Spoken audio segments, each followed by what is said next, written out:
Earlier this summer, I was driving along in my taxi when I picked up some weirdo who sparked a debate about food. Let me ask you this.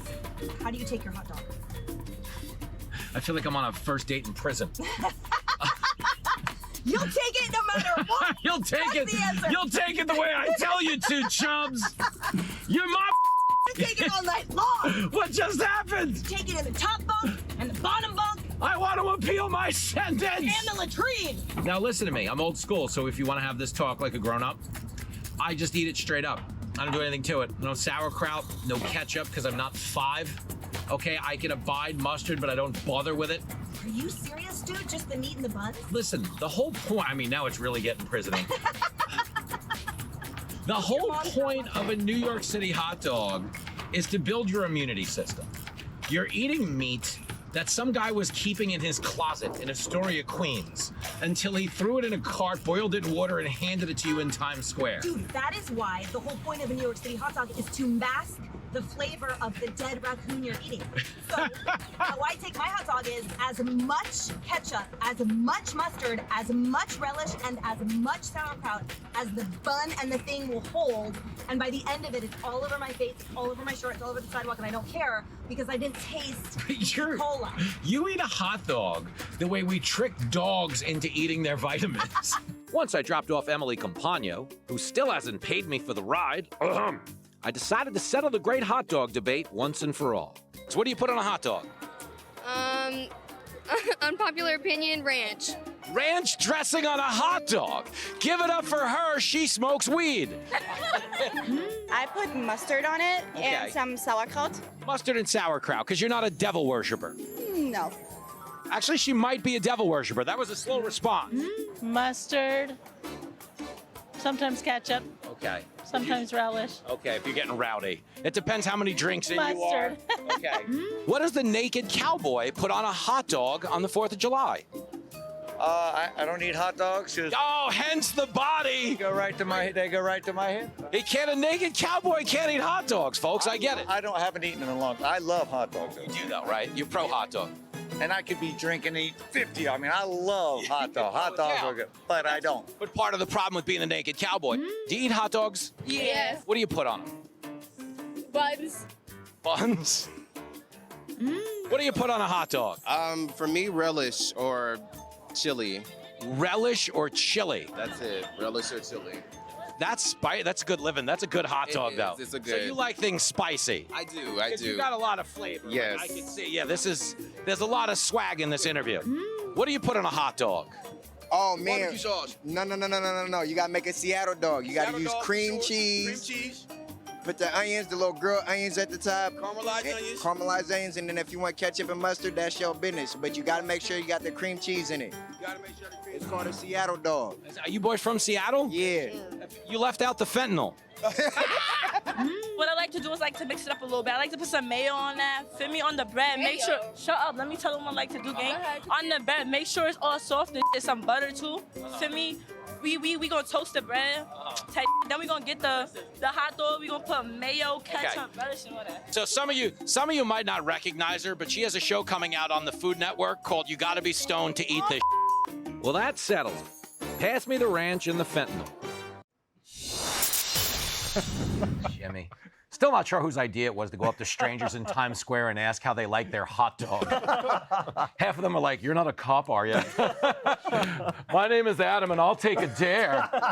Anyway, now that we settled the menu, we need to work out a guest list. So my question for the panel is, if you were holding a summer barbecue and you could bring one celebrity, who would it be? And what band do you think should play in the backyard? So like, for instance, you could say, I'd bring Vince Neil because I like Motley Crue, and that would be fine, except they don't sing girls, girls, girls anymore. It's now thems, thems, thems.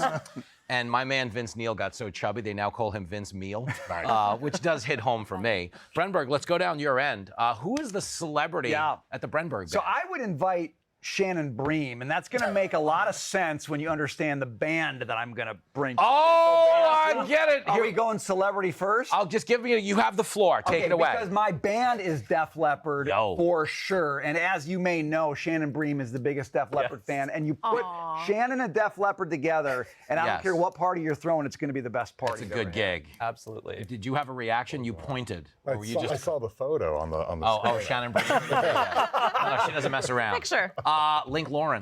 So go with me on this one. I would definitely invite Kamala Harris because she always BYOB. She always has liquor in her purse and is down for a good time. So I definitely invite her. Whoa. If down for a good time was the barrier for admission, how did we leave out the Hawk 2 of it? Anyway, Lydia, move on.